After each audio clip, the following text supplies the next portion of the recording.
What's up, and welcome to the Cover 2 Recap. I'm BruinSportsReport.com publisher Edward Lewis. And I'm Orange County Register UCLA beat writer Ryan Karchi. And we're here tonight in Outson Stadium in Eugene, Oregon, where UCLA just fell to number 3 Oregon, 42-14. Ryan, Brett Hundley was not good. Your thoughts on him and the game tonight? You know, for the second straight week, Hundley just didn't look confident. I mean, he finished with 13 of 19 line, 64 yards passing. He had 64 yards rushing. I mean, his arm honestly was more of hurt their offense more than it helped. So, and especially he had 2 key interceptions, one in the first half, the other one in the second half, with them still only down by 7. After that second interception, they kind of poured it on, and eventually, after a fourth quarter where, Oregon's offense just kind of put their pedal to the metal, and UCLA's offense had, basically no response. We have a 42-14 game that looks like a blowout that at one time, it looked like this might be close. And, I think a lot of that, more than any other game this season, falls on Brett Hundley's shoulders. He has to get the offense going. He was at one time hyped up as a Heisman Trophy candidate. I mean, 64 yards with, one rushing touchdown, that's just not acceptable. It's a 42-14 game, and people are going to be like, well, what about the defense? What about the play calling? What about the offense? To me, this entirely 100,000% falls on Brett Hundley. And you know what? I'm quite frankly tired of giving him a pass because he is the savior of UCLA's program. Let's call a spade a spade. He was awful tonight. His 2 interceptions, one of them, his first one, I think it was to Nate Yesse down the sideline. It literally looked like he looked at the Oregon guy, made sure he was there, and then threw it to him.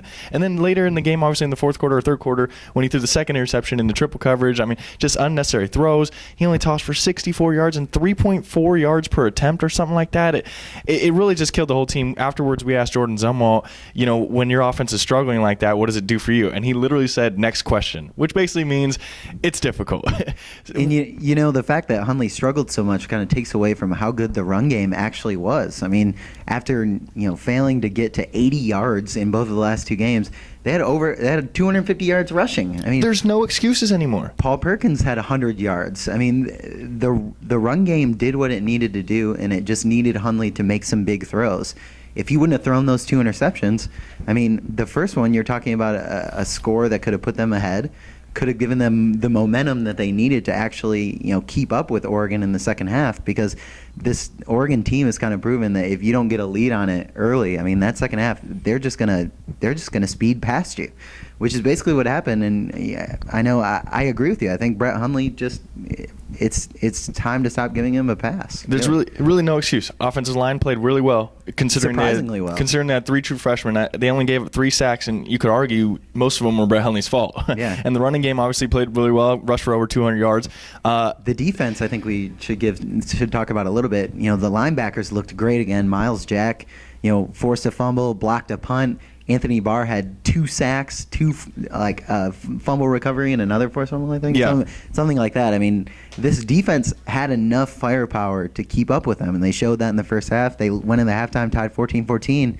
But at some point, you need the offense to respond. And remarkable game plan, too. They ran literally a 2-4-5 formation where they just rushed 3. One was Barr, and the other 2 were defensive linemen, 4 linebackers, and 6 DBs. And they just basically said, Marcus, you're going to have to beat us throwing. And for 3 quarters, he couldn't. And obviously then when Hundley and the offense couldn't stay on the field, the defense gave it up. But where does UCLA go from here? They're now 5-2. They lost 2 in a row. The tough part of their schedule is really almost starting up now. I mean, you got Washington, Arizona State. You get a bye week this week with Colorado. But where does UCLA go from now? Well, I disagree in some sense. I think we're through the toughest part of UCLA's schedule. The last 2 weeks.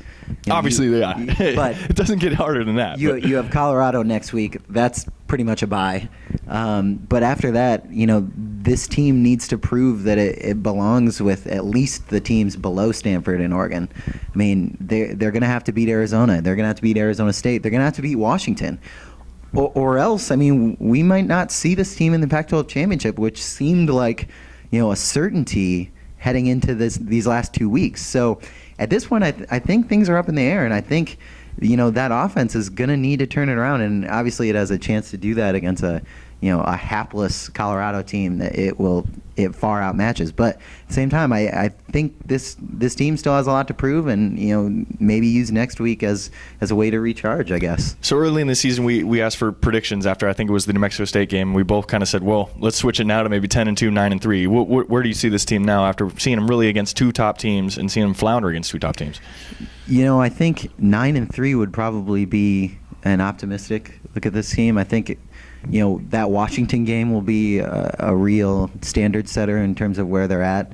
Arizona State will be a tough challenge for them. They're lucky they don't have to deal with Oregon State, who just came within one play of tying up Stanford. But at this point, I don't know how much changes from the last two games. I figured they would lose these two. It's how bad they looked in losing this one that's especially concerning. But do you feel the same way? Are you sticking to your guns on that? I mean, I still think 9-3 is probably what I just see them dropping one of those games, either Washington or Arizona State. I mean, clearly, especially if Brett plays like he's been playing. I mean, if he's the Brett of old, where he's actually making passes farther than 10 yards, okay, I'll give you that. But 9-3 looks like what they're staring down right now. That'll wrap it up for us here in Oregon. As always, you can follow me on Twitter at EdwardLewisBSR and read all of my coverage of your UCLA Bruins at BruinSportsReport.com. And you can follow me at Ryan_Karchi and read all my stuff at OCRegister.com. Until the next time, thanks for tuning in to the Cover 2 Recap.